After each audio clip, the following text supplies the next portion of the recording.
ठाकरेंच्या शिवसेनेच्या शाखा प्रमुखांची रंगशारदा इथं दुपारी 12 वाजता बैठक होणार आहे। या बैठकीला उद्धव ठाकरे उपस्थित राहणार आहेत। विधानसभा निवडणुकीच्या पार्श्वभूमीवर ही बैठक महत्त्वपूर्ण असणार आहे।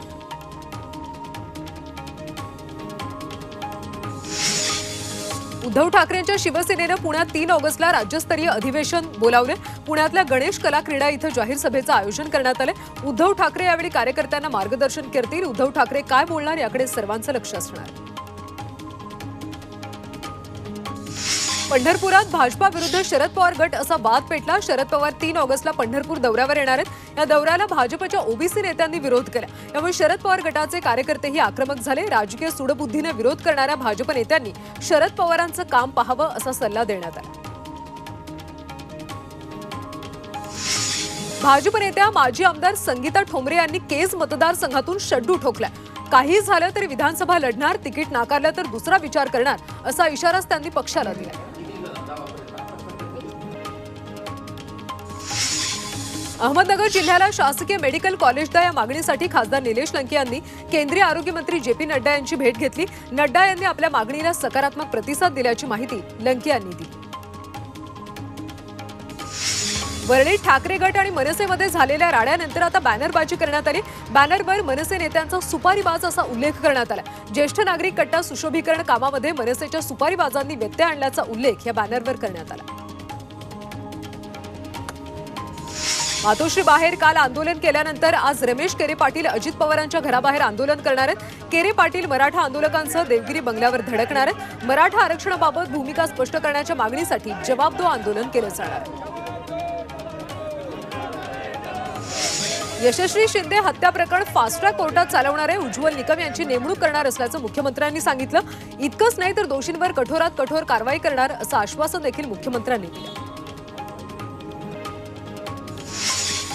उरणच्या यशस्वी शिंदेच्या हत्येचे तीव्र पडसाद रायगड जिल्ह्यात उमटत आहेत। झिराड ग्रामस्थांच्या वतीनं कॅन्डल मार्चचं आयोजन करण्यात आलं। नागरिकांनी हातात मेणबत्ती घेत यशस्वीला श्रद्धांजली अर्पण केली। मारेकऱ्यांना फाशीची शिक्षा झालीच पाहिजे अशी मागणी यावेळी करण्यात आली। भारतामध्ये व्हॉट्सअप बंद होण्याची शक्यता आहे। व्हॉट्सअप आणि भारत सरकारमध्ये तणाव निर्माण झालाय। भारत सरकारच्या नव्या आयटी नियमांना व्हॉट्सअपनं आव्हान दिलं। या नियमानुसार व्हॉट्सअपवरील कोणताही मेसेज ट्रेस करण्यासाठी मेकॅनिझम असणं बंधनकारक आहे। राज्यातल्या रेशन ऑफलाईन देण्याचे पुरवठा विभागाचे आदेश आहेत। राज्यातल्या रेशन दुकानांवर पॉज मशीनच्या सर्व्हर डाऊन झाल्यामुळे मोठ्या अडचणी येत होत्या। केवायसी बंधनकारक केल्यामुळे अनेक ठिकाणी केवायसीची सुद्धा समस्या येत होती, त्यामुळे हा निर्णय घेण्यात आला।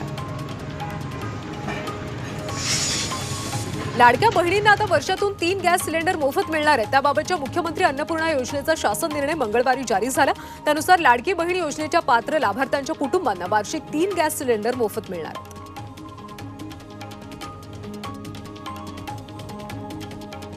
पुण्यात पुढचे काही तासात मध्यम ते मुसळधार पावसाची शक्यता आहे। हवामान तज्ज्ञांकडून पुणे शहरात मोठ्या प्रमाणावर पाऊस पडेल अशी शक्यता वर्तवली जाते।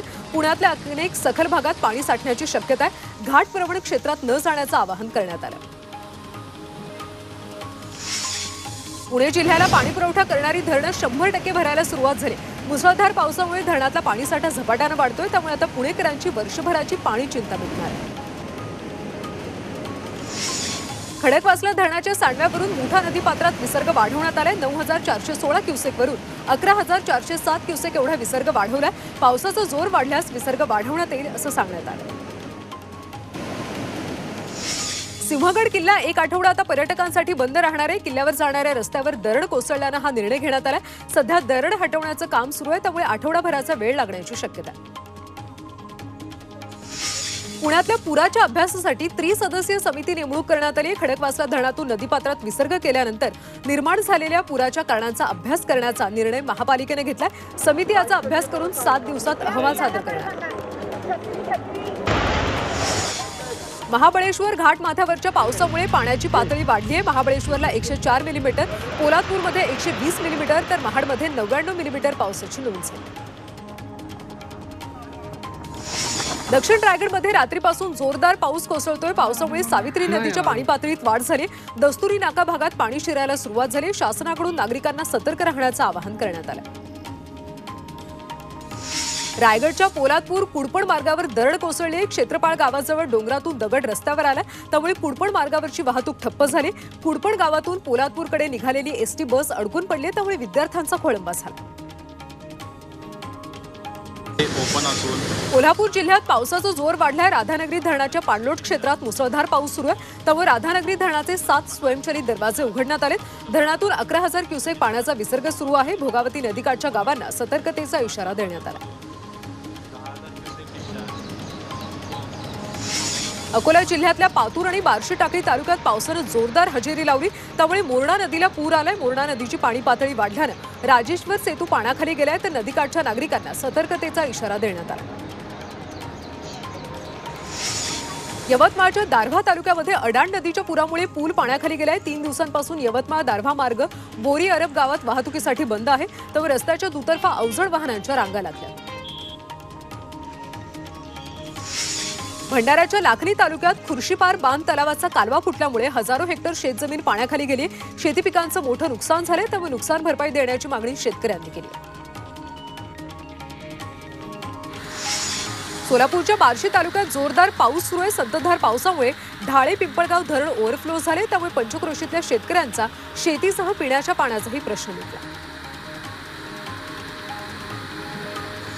पावसाळ्याचे 2 महिने संपलेत। आकडेवारीनुसार मराठवाडा विभागात 59% पाऊस झालाय, मात्र नद्या आणि धरणं अजूनही कोरडीच असल्याचं चित्र आहे। त्यात आता पुढचे 22 दिवस पावसाचा खंड राहण्याचा अंदाज हवामान तज्ज्ञांनी वर्तवला, त्यामुळे मराठवाड्यात चिंतेची परिस्थिती आहे। केरळच्या वायनाड जिल्ह्यामध्ये भूस्खलनातल्या मृतांचा आकडा 158 वर गेला। मुसळधार पावसामुळे वायनाडमध्ये भूस्खलन झालं, यामध्ये 400हून अधिक नागरिक दबल्याची भीती वर्तवण्यात येते। अग्निशमन दलाचे 250 जवान तैनात झाले असून बचाव कार्य वेगानं सुरू आहे। भंडारा तालुक्यातल्या लाखनी तालुक्यातल्या सालेभाट चांदोरी रस्त्याची गेल्या 3 ते 4 वर्षांपासून दुरवस्था झाली। जिल्हा परिषद बांधकाम विभागाला अनेकदा निवेदन देऊनही संबंधित विभाग दुर्लक्ष करते। जर रस्ता लवकरात लवकर दुरुस्त झाला नाही तर आंदोलनाचा इशारा देण्यात आला। यवतमाळमधल्या दारव्हा राज्य मार्गावरच्या खड्ड्यांच्या विरोधात वंचित बहुजन आघाडीनं आंदोलन केलं। खड्ड्यांमुळे या रस्त्यावर अपघातांचं प्रमाण वाढलंय, त्यामुळे वंचितच्या कार्यकर्त्यांनी खड्ड्यांमध्ये मासे सोडून निषेध नोंदवला।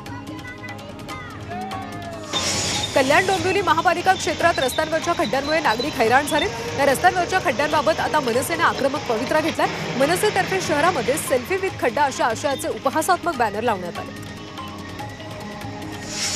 पुणे शहरातल्या झिकाच्या रुग्णसंख्येत दिवसेंदिवस वाढ होत चालली आहे। आणखी एक आता रुग्ण आढळलाय, यामुळे एकूण रुग्णसंख्या 47 वर पोहोचली। पुण्यामध्ये झिकाचे सर्वाधिक 11 रुग्ण एरंडवणे भागातले आहेत। अमरावती शहरात एकाच आठवड्यात डेंग्यूचे 8 रुग्ण आढळले, त्यामुळे शहरातल्या नागरिकांमध्ये भीतीचं वातावरण आहे। यामध्ये एका चिकनगुनियाचा रुग्ण देखील आहे, यामुळे नागरिकांना स्वच्छता राखण्याचं आवाहन करण्यात आलं। सोलापुरातल्या अनगर अप्पर तहसील कार्यालयाला मुख्यमंत्र्यांनी तात्पुरती स्थगिती दिली। अनगरच्या कार्यालयाला सर्व राजकीय पक्षांनी विरोध दर्शवला होता। मोहोळमधल्या शिष्टमंडळानं मुख्यमंत्र्यांची भेट घेतल्यानंतर या कार्यालयाला स्थगिती देण्यात आली, त्यामुळे मोहोळमध्ये कार्यकर्त्यांनी जल्लोष केला।